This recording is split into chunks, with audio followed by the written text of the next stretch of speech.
Hello, and welcome to the Word for Today, a broadcast of the New Hope Missionary Baptist Church. And we are physically located in Jersey City, New Jersey.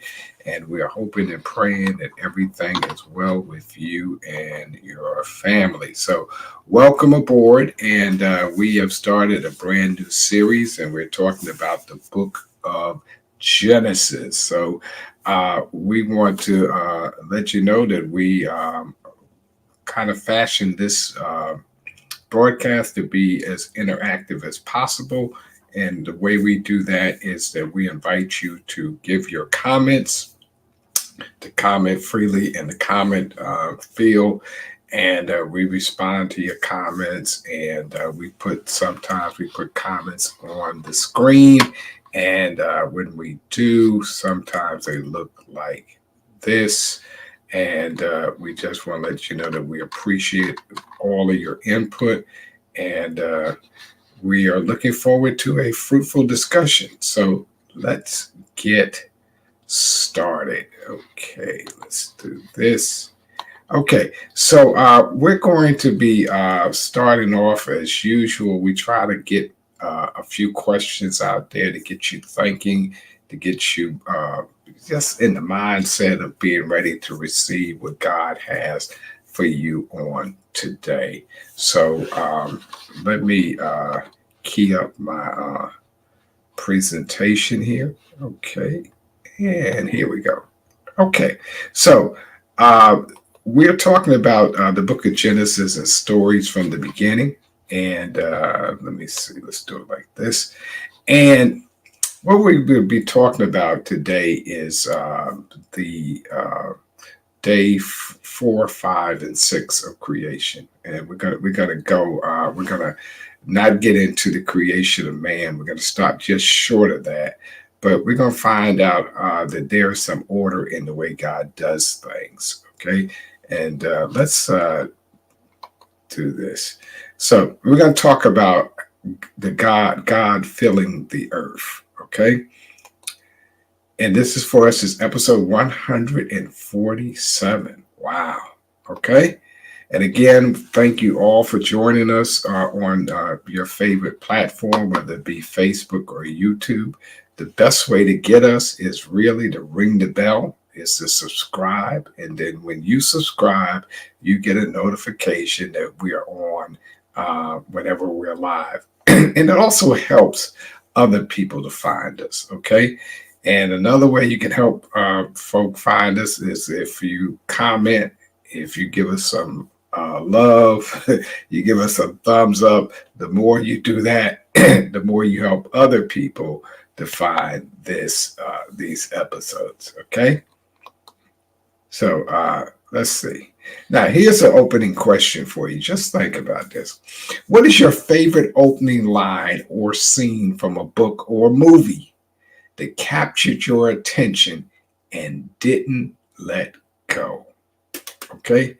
What's your favorite opening line or scene from a book or movie that captured your attention and didn't let go?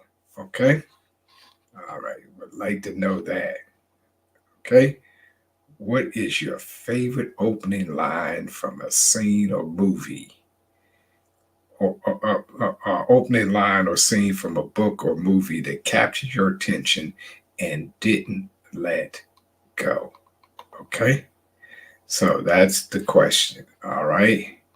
So let's see. All right. Here's one. Once upon a time. Yeah, that takes you any direction, right? All right. So what about you? What is your favorite opening line from a book or a movie? You know, that caught you. I mean, it just made you sit down and say, gee, I got to read this, or I have to watch this. Or it was memorable, it made an impression on you. You know, I know as a kid reading a lot of bedtime stories and a lot of books written for, the younger folk, that line, once upon a time, was magical, right?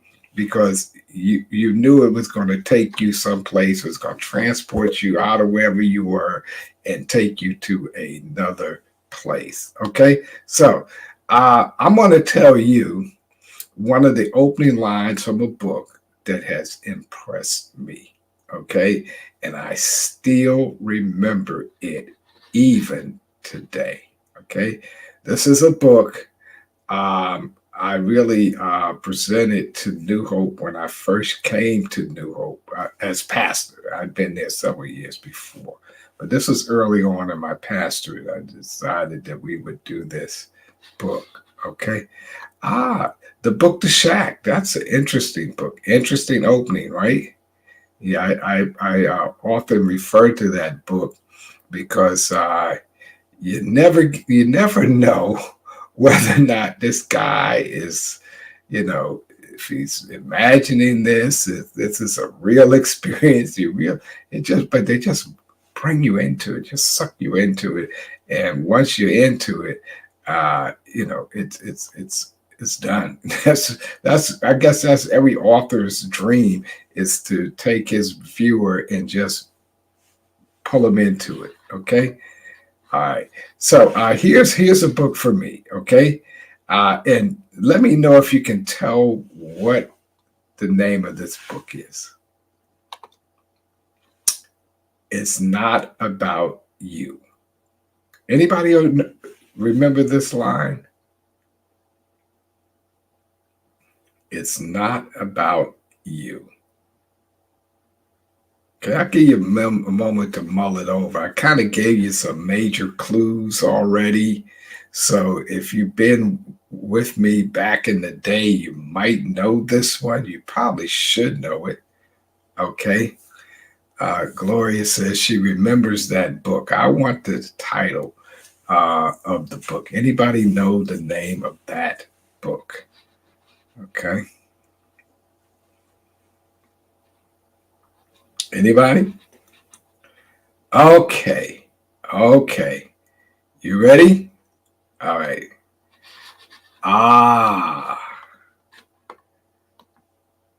The Purpose Driven Life.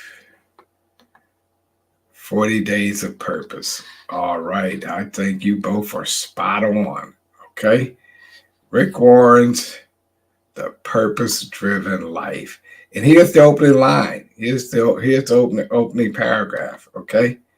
God's purpose for your life is far greater than your own personal fulfillment, your peace of mind, or even your happiness. It will last longer than your family, your ministry, or even your dreams and ambitions. To know why you were placed on this planet, you must begin with God. You were born by His purpose and for His purpose. Wow, that's fascinating, right? That's the purpose driven life. It really answered the question, what on earth am I here for? Okay. And if you remember those series back in the day, that is still one of the perennial bestsellers. He's gone on to retire as pastor of Saddleback Church, and people are still purchasing this book because it is making that kind of an impact. Okay. And if you haven't read it, it'd be a great book to read. In fact, I'm thinking maybe we ought to bring back the 40 Days of Purpose and just help people to get cemented into, what our role and purpose is in life. Okay. So the thing about beginning of stories, why are beginnings of stories important? Why are the beginning of stories important? I mean, why not write the book and get right into it? Why have an introduction? Why have a beginning? Why have an opening? What is the import? What is to be gained with the beginning of the story? Okay. All right. captivates interest, it sets the stage. Absolutely. Those things are critical, right? I mean, a lot of times, if you're like me, one of the things that I judge books by, and I know there's an old proverb that says that you shouldn't, uh, you know, I sometimes will judge a book by its cover. I mean, I will sometimes pass over books because I don't like the way it looks. It doesn't appeal to me. It doesn't pull me toward it. Okay. And then there are some books, when I read the opening, I really decide quickly whether I need this information. Is this enhancing something I know? Is this helping me? Is this going to grow me? Or is this something that is it worth my effort? And I learn all of that a lot of times from just reading the opening chapter or the preface. Okay. And that a lot of times is where the author makes his or her greatest statement for why this particular book is important. Okay. So it is when we come to the first book of the Bible. It is not accidental that Genesis, which means beginning, is the first book of the Bible. And the area that it covers uh, is greater than all of the rest of the time frame of the entire Bible. We're talking, thousands of years that are covered in this one book, from the time God made the creation to making Adam to when we have the flood, we have the rise of Abram and his family and all those things. That's more time elapsed in that book of Genesis than in the rest of the 65 books put together. So, and the author is telling us, giving us all kind of clues about what's going to happen in the rest of the story just from reading the opening of this story. Okay, so we want to let you know that this book, Genesis, is so important to us. That's why we're taking our time. That's why we're going through it, trying to slow ourselves down, because there's so much for us to learn.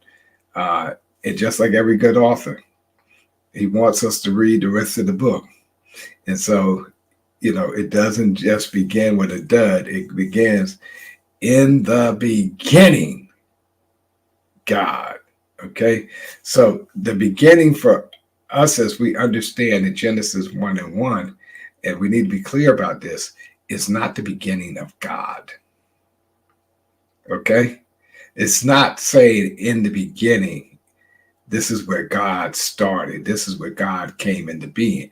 God is eternal, meaning that he has always existed. He has no beginning and he has no end.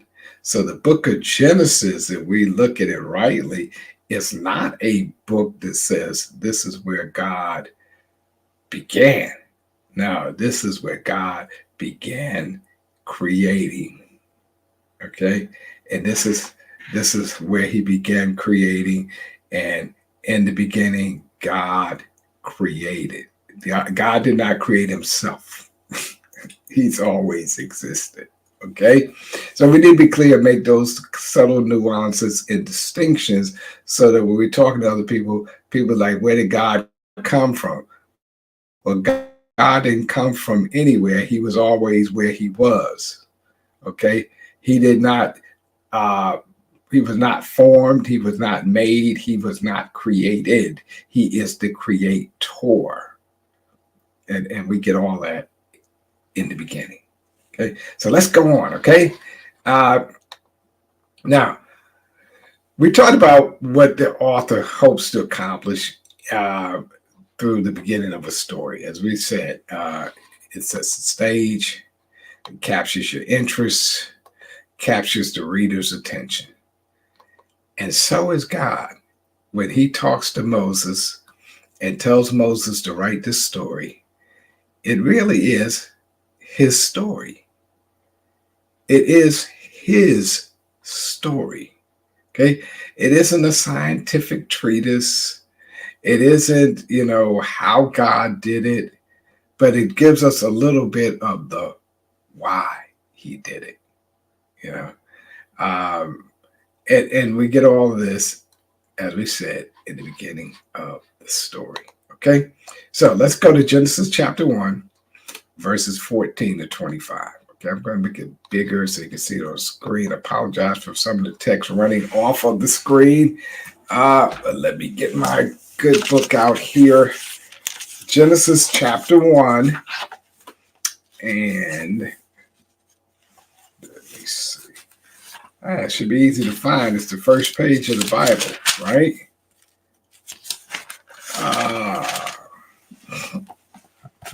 Okay, so we're at Genesis chapter 1 and verse 14. And God said, "Let there be lights in the expanse of the sky to mark seasons and days and years, and let them be lights in the expanse of the sky to give light on the earth." Okay. Let me see. Okay.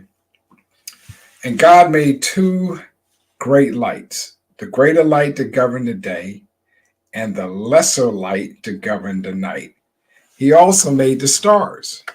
God set them in the vault of the sky to give light on the earth, to govern the day and the night, and to separate light from darkness. And God saw that it was good.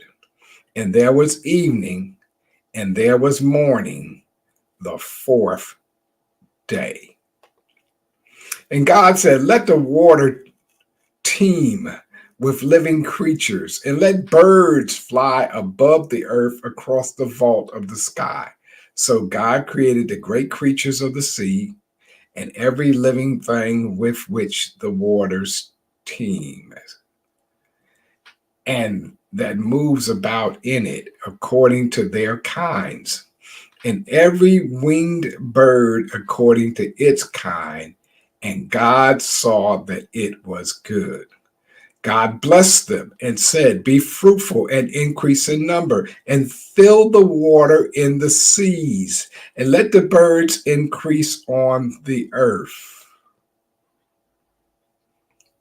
And there was evening, and there was morning, the fifth day. And God said, "Let the land produce living creatures according to their kinds, the livestock, the creatures that move along the ground, and the wild animals, each according to their kind." Let's see, verse 24. And God saw that it was good. Okay, so that brings us to the end of our reading. Okay, God made wild animals according to their kinds, and livestock according to their kinds, and all the creatures that move along the ground according to their kind. And God saw that it was good. So that brings us to the reading of our passage for the day. And we're stopping just short of verse 26, which is also a part of day 6. But we're going to be looking at day 4, day 5, and a portion of day 6. Okay, so the big idea today is that God is the king of chaos. And we see that in Genesis chapter 1, verse 1 and 2. In the beginning, God created the heavens and the earth. And now the earth was formless and empty. Darkness was over the surface of the deep, and the Spirit of God was hovering over the water. God is also the king who forms. He formed the light. Okay, he said, "Let there be light," and there was an expanse between the waters in verse 6. And God said, "Let the water under the sky be gathered to one place," and the dry ground appeared. Okay, and then God called the dry ground land. So he forms the land. He separates it from the water. And then we'll find in today's text that he is the king who feels. So God's the king of chaos. He's the king who forms, and he's also the king who fills. And this is all what our God is able to do. Okay, so I want to let you see that because we get to Genesis, this portion, verse 15 and following, we get to see that our God is now, he is awesome. Okay, so let's go forward. Okay, God's creation shows us order. Now, people who subscribe to the Big Bang Theory, that it all happened with a boom, that it happened, the bang just occurred. The problem with the Big Bang Theory, as we talked about before, is the Big Bang has to account for where did the material come for the Big Bang. Okay, God created out of nothing. So if you claim that there's a Big Bang that happened out of nothing, then you gotta ask yourself, what was the material that caused the Big Bang to happen? It didn't just combust out of nothing. So it had to be something here before the Big Bang. If there was something here before the Big Bang, then the Big Bang is not the be all and the end all. There's something greater than the Big Bang. And we say that it's greater, it's the creator, is God himself. Okay, so if you hear people talk about the Big Bang, first thing you ask them, okay, where did the material come for the Big Bang? Okay, if they say the material was here all the time, then that presupposes that the Big Bang isn't what caused life to start. There's something else was here before there was the bang. And the Bible says, in the beginning, God created the heavens and the earth. Okay, so we're going to find out that the creation is about order. Okay, the first 3 days we see God forming, and the second 3-day period we see God filling. So day 1, 2, and 3, God forms. He forms the light. He forms the land. He forms the waters. He forms the expanse above the earth and below, and then after he forms, on day 4, he begins to start filling. So first comes, because remember the first thing we're told in Genesis chapter 1 about form is that the earth was without form. It had no shape. It had no consistency about it. So the first thing God did with creation was he formed, okay, out of formlessness. Out of the void and the empty, God begins to create something that makes and takes on shape. So when we're told that the earth was without form and void, it's basically, it's murky. It's not consistent. It's not, it doesn't have a thickness to it. It's material, but it's like, it's oozing. We see the spirit is hovering over the face of the deep. And so with that, God forms light. And how does God form in creation? Well, he uses the power of his word. He says, let there be, and there is. Okay? When God said, let there be light, light appears. Okay? Now, the interesting thing, as we talked about before, is that the expanses in the heavens are only created on day 4. And we posed the question last week, and so I know you remember this, right? If what we know as the sun or the moon didn't get created till day 4, okay, where did the light come from? Okay, you just drop that right in the comment field right below. If the sun and the moon are not created until day 4, Where does the light come from in the beginning? Okay. Okay, I'll give you a chance. That's what I call a toss-up question. I suspect you know the answer to this one. Okay. Okay. Elizabeth Jackson says God. Ken Carter says God himself. And this is interesting because we have to start telling the story. Because a lot of people feel like light comes from the earth. Okay. But we're dealing with God, who is a creator. So he creates, and God, we talk about God and we call God light. He is light, and in him is no darkness at all. So is it impossible then that God is a light? And we're told in the book of Revelation that in the new heavens and the new earth, there won't be a sun, S-U-N, because the S-O-N, the Son of God, is the light. He provides the light. So God is light. So when God shows up and there is void and darkness, he speaks, and there is light. So that light doesn't have to be the sun, S-U-N, because the presence of the S-O-N, or God himself, is light. Okay. And one of the clips that we showed last week is that scientists are now discovering that light is a force that can create. Okay. So we're just reaffirming what they said in Genesis, and God said, let there be light. And there was light. And then you see all these creative things coming into being. Okay. God is the ultimate light. All right.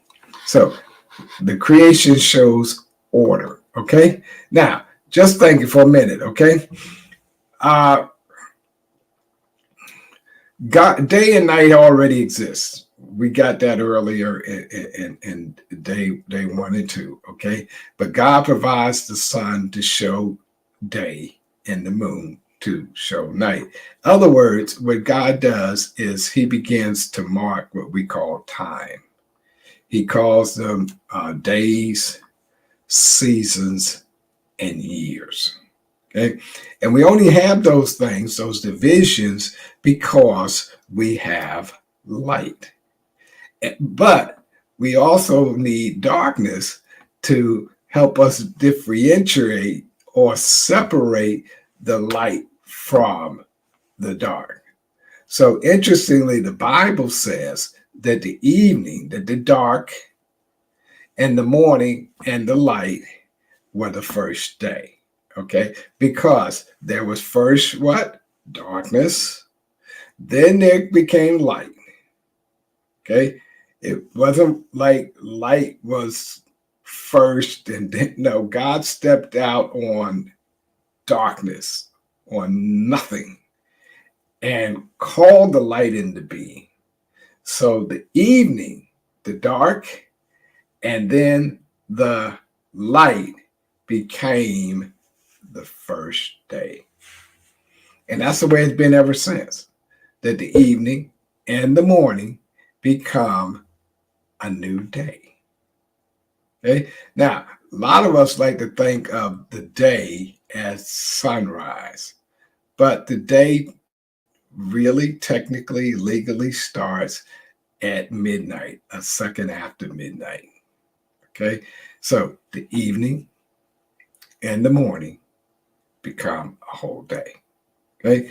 So now God creates these things to help us mark and have time. Because imagine that when God, who was pre-existent, he pre-existed this creation.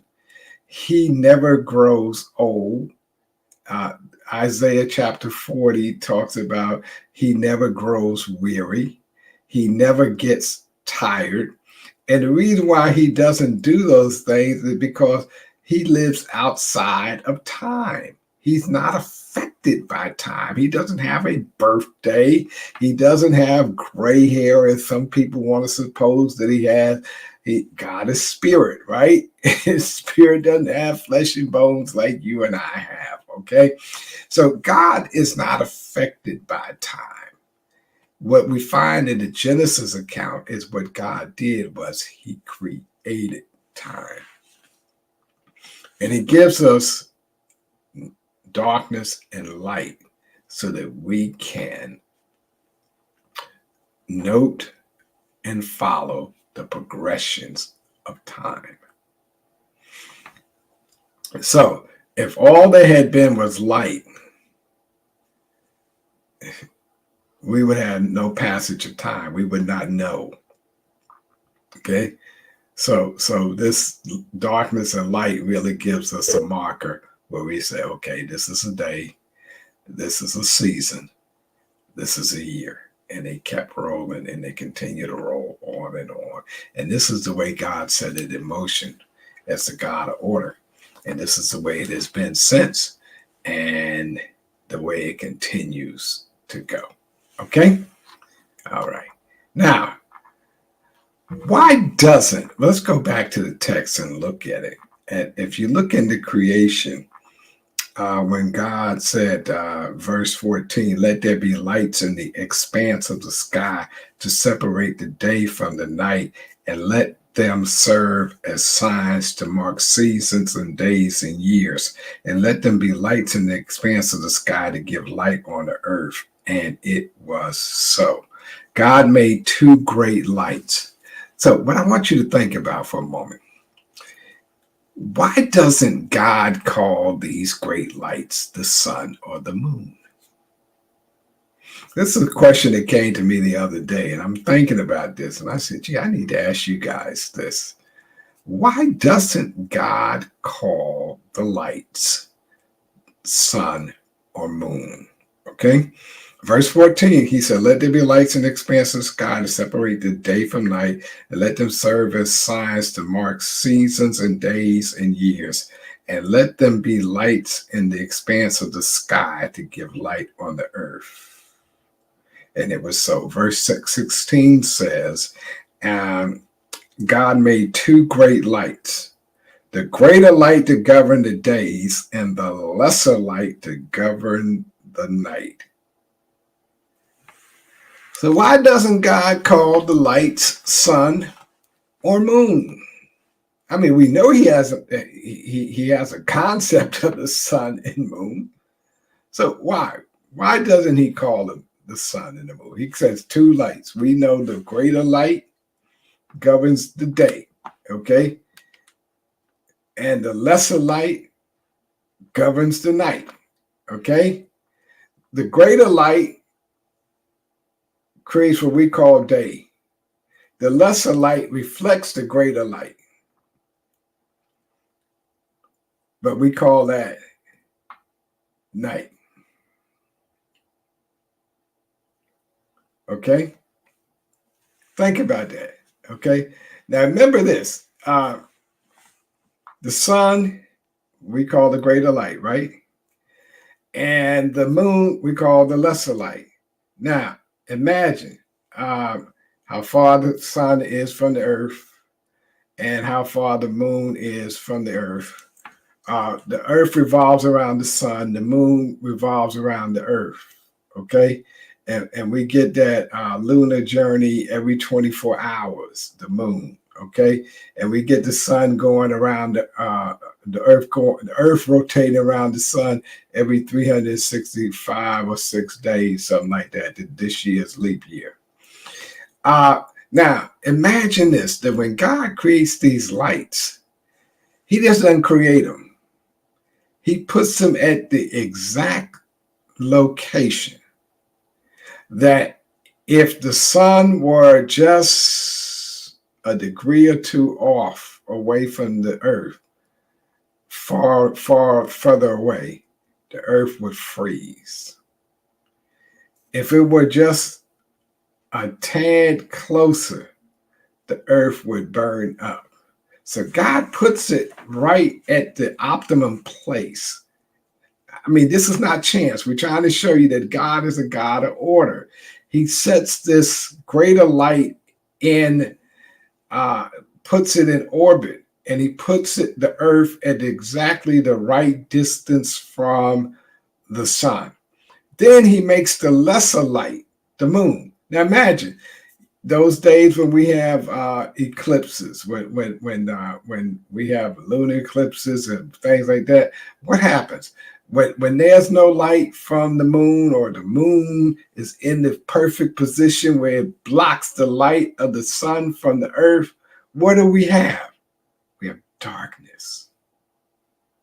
Okay, so the moon, even though it isn't a light, it is a reflection. So when we see the moon, it's revolving around, it's rotating, spinning, and we're going around it. It really, when you look out in the heavens at night and you see the moon, what you see is the moon reflecting the light that came from the sun. Okay. And if there were no moon, we would be in utter darkness. And so God did all of this. And he designed all of this because he's a God of order. Okay. So next time you go out and you look at the heavens and you see the sun, and then you look at night and you see the moon, realize that God put all of this in place thousands and thousands of years ago. Okay? And he created it by the power of his word. Isn't that powerful? Okay. So the sun and the moon are part of the seasons, right? We get the lunar pull on the earth. So we get high tide, low tide. We get a lot of things as a result of the moon and the sun.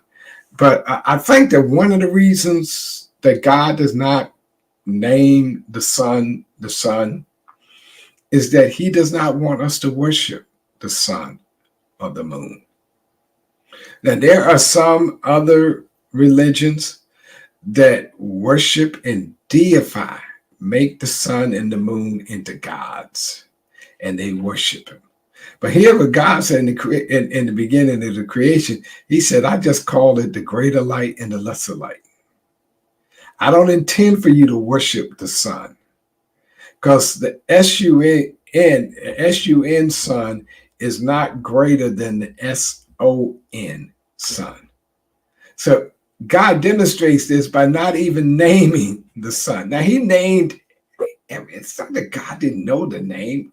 Throughout the Bible, we hear the sun called the S-U-N, but in the creation story, God just calls it the greater light. And he calls the moon the lesser light, so that you and I don't have to go in and start worshiping Ra or worshiping moon gods or moon goddesses.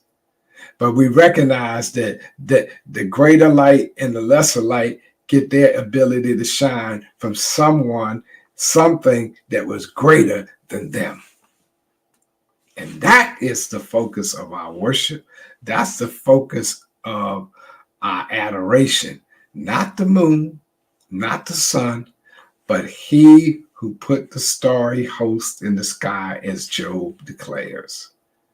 He who names the stars and numbers them one by one. He who put the stars in their sockets, who put the moon in its orbit, or on its chariot, who put the sun in the sky. We worship him, and not the sun, and not the moon, and not the stars. They're all subservient to the Creator. And that's why God does not name the sun. I mean, he just calls, what does he call the sun? The greater light. Calls the moon the lesser light. Okay?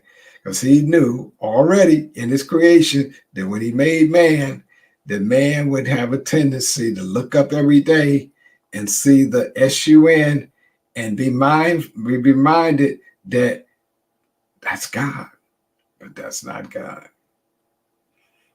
God is the one who made the sun, the moon, and the stars. I hope that helps you out, right? All right, so let's go on. Okay. What one question, if you had opportunity, what one question would you ask God about creation? If you had a chance to ask God one question about creation, what would you ask him? If you ask God one question, God, I get a chance to ask you one question about creation. What would you ask God about creation? Get a chance to ask God one question. Okay. I mean, I can imagine a bunch of questions I might want to ask God, like how? I got some of the why stuff, but how'd you do it? I mean, you know, is your word really that powerful? Or I don't know. I might, I don't know. I don't know. Might want to ask him about what happened to the dinosaurs or all this. Now, understand, we're going to get into all of that a little bit later, the dinosaurs and all the things that are extinct in our world today. And the Bible gives us great clues about what happened to those things. Okay. And remember, when dinosaurs, and my grandson is a real big fan of dinosaurs. I mean, he carries around a T-Rex with him all the time, and he knows all the species of dinosaurs by name. He can identify them. But one thing about dinosaurs, people talk about their violence and all of it, but they were really vegetarians. They ate plants. They didn't, we glorify them now as eating flesh eating animals, but really they ate fruit. They ate vegetation. That's really how they ate. They were not, carnivores. So kind of like, okay, even when we retell parts of the story, we kind of embellish them, we kind of change them up a little bit for our benefit and to make them look a little bit different, but not necessarily so. Okay, all right. All right, so let's go on. Let me do this. Okay, so all right, question. Okay, so we gonna get into the dinosaurs and these different ages and how old the Earth is and all that. We'll be unpacking that because remember, Genesis chapter 1 is just one look at the creation story. Okay, when we get to chapter 2, we're going to find out that what God does is he pulls out his panoramic lens, his wide lens. He got his wide lens in chapter 1. Then he goes down in chapter 2 and he gets more specific. He will have a restatement of the same creation story, but then God will get more detail as we go on. Okay, it's like he's becoming more precise. He was like giving us the 40,000 foot view in chapter 1. He says, I'm going to narrow the view. I'm going to come in.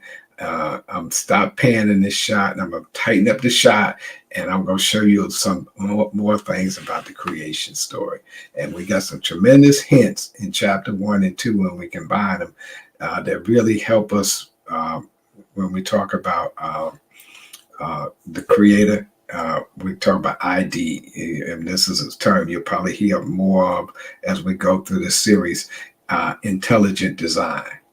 As much as people want to deny the existence of God, they can't get away from the order of the universe. That everything in it made sense, okay? And because it makes sense, you have to conclude at some point that there was an intelligent designer. Okay. Now, why might God have felt the need to proclaim his own work and call it good? Okay. Think about that a second. Why might God have felt the need to proclaim his own work good?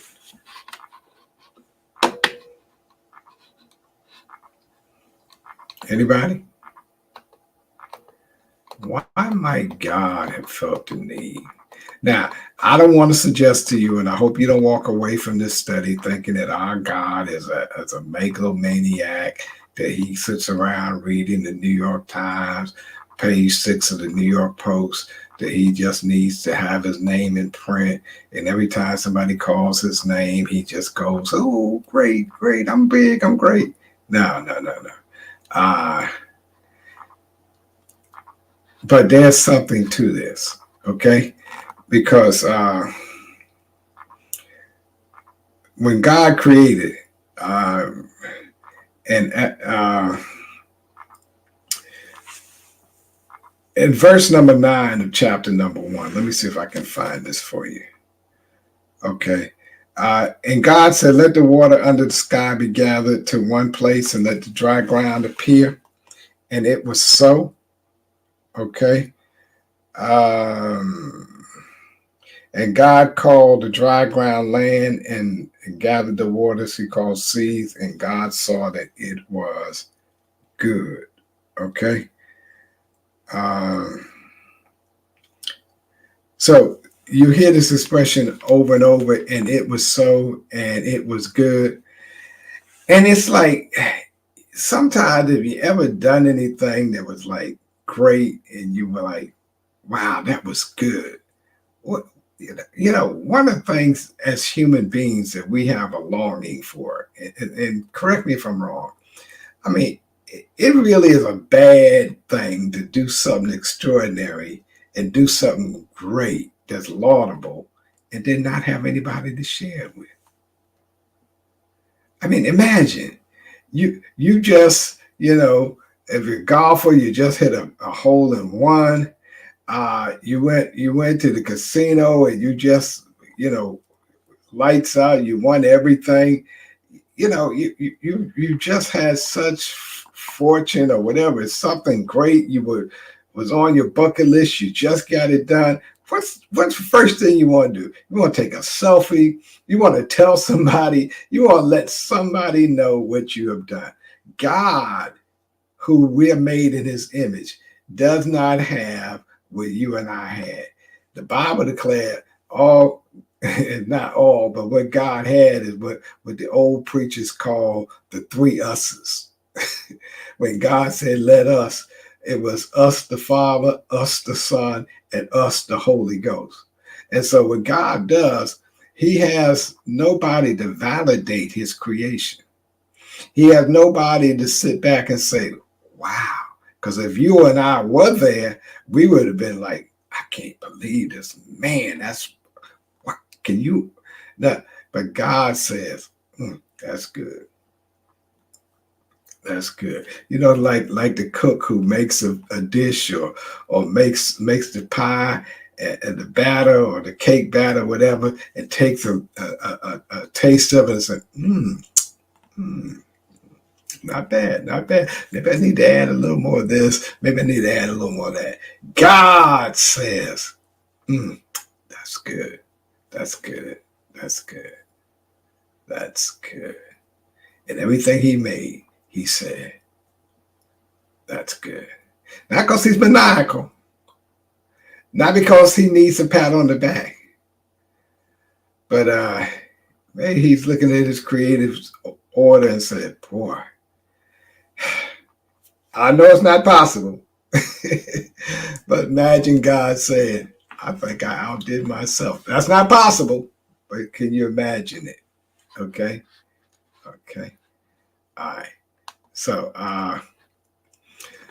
here's a question as we get ready to wrap up this particular episode. What makes it difficult for you to see the world around you as good? Okay, remember, everything God made, he said it was good. Okay. And then what happened in day 4, 5, and 6, God began to fill the earth up. He began to fill it up with things that he made. Okay.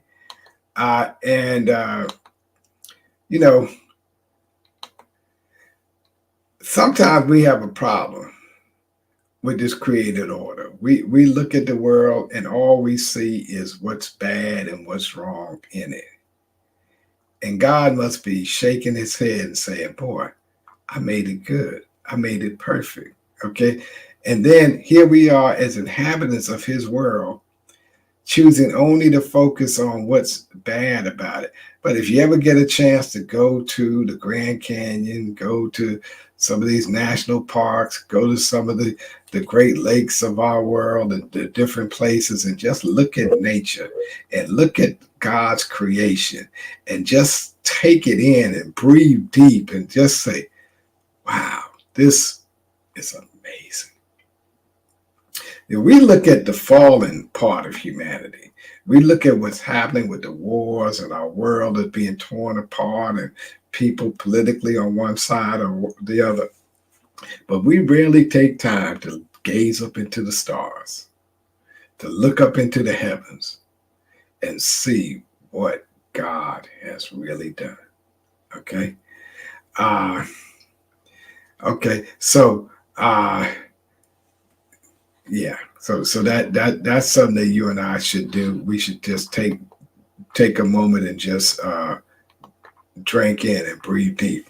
Okay. So let me just go down to verse number 20 in the text. Let me see if I can get us back to verse 20. I just wanted to show you some stuff before we go about what God does throughout his creative. Okay. I believe there we go, somewhere around here. Okay. So, as we say, God made two lights, and he did not name them. Okay. He does name them. I mean, he does call them sun and moon, but in the creation story, he doesn't. And I believe that's because he doesn't want us to get off on worshiping them, but worship the creator who is behind the sun and the moon. Okay. And so he begins to, after he is created on day 1, 2, and 3, and there was formlessness, there was emptiness, there was void, and he begins to fill in his creation with, land and earth, and separating the waters from the land. Okay, creating what we call the seas and the great oceans of the world. And then what happened is God then begins to populate the waters. So everything in the seas, everything in the oceans, he tells them to team, to start multiplying and just fill the waters with living creatures.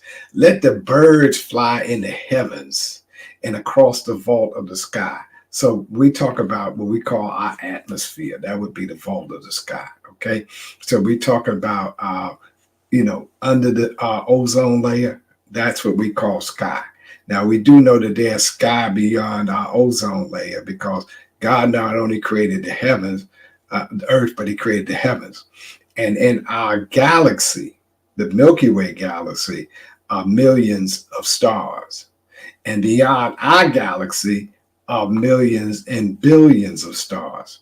Okay, so the creation stretches to infinity. You can't ever get to the end of the creation. You can't get to the end of the created world or sky. So where we live, we have the earth and we have the sky. Beyond that is what we call outer space. Okay, that's where the heavens are. That's where the stars, the moon, the sun, our solar system is, and beyond. And beyond that is where God lives. Okay, so when God talks about the sky and the vault in the sky, he's talking about what we would call the sea, the earth, and the sky. Okay, but beyond that, we call that the heavens, the outer space. And beyond that, beyond the galaxies, beyond the Milky Way, the other galaxies, and the billions and billions and billions and billions of stars, that's God's address. Or as Paul talked about, the third heaven. Okay? So God creates all these things. Then we see, and he makes everything to reproduce. His idea was he was going to have things create and procreate. So here is a creator God who creates things that will recreate itself. So God sets in the cycle. The salmon will reproduce salmon. Okay, the eagle will reproduce eagles. He produced everything in this water will reproduce its own kind. So you have the gator, you have the rhinoceros, you have the seal, the pork, the dolphin. All these things, the otter, all these things will begin to reproduce, and they will reproduce only after their own kind.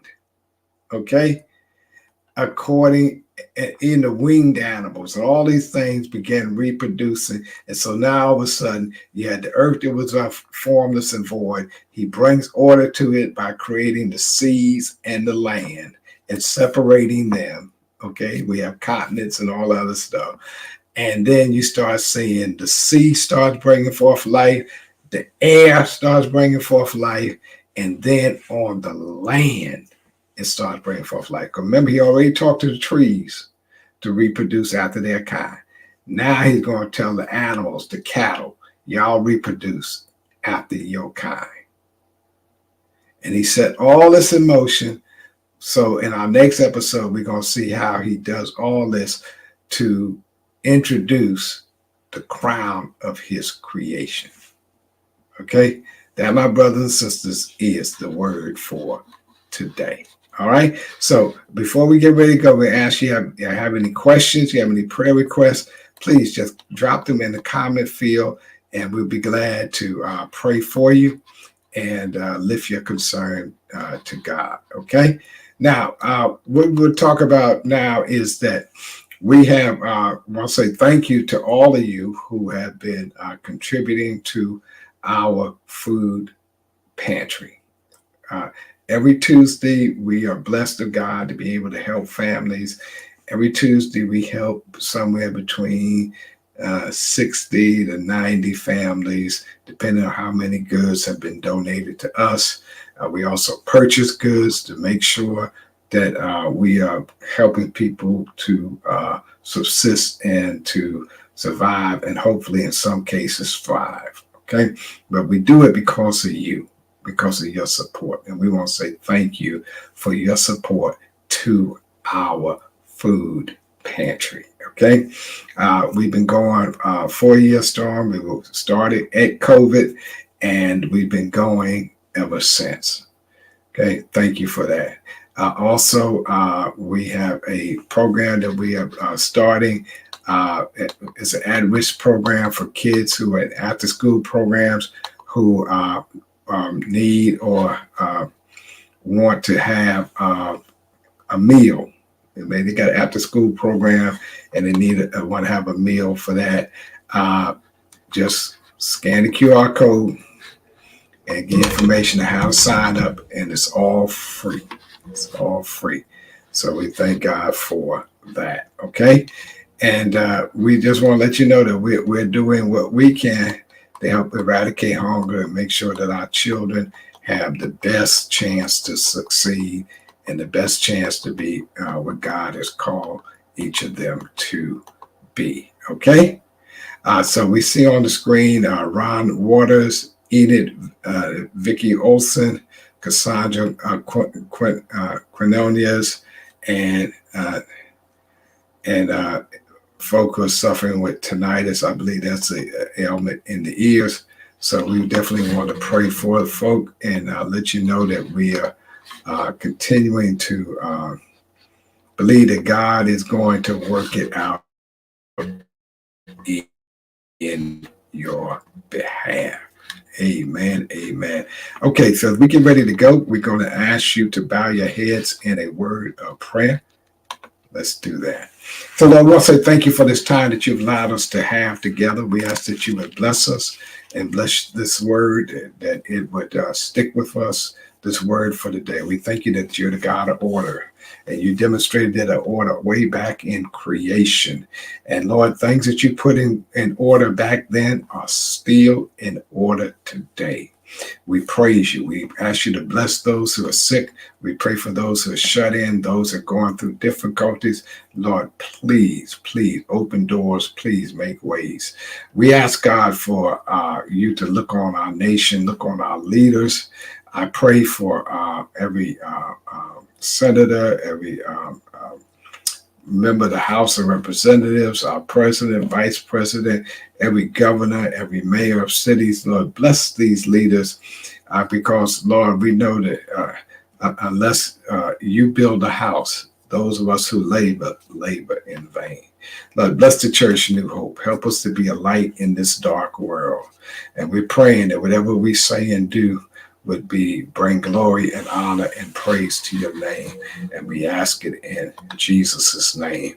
Listen, therefore, my beloved brothers and sisters, be steadfast, unmovable, always abounding in the work of the Lord, for as much as you know your labor is not in vain in the Lord.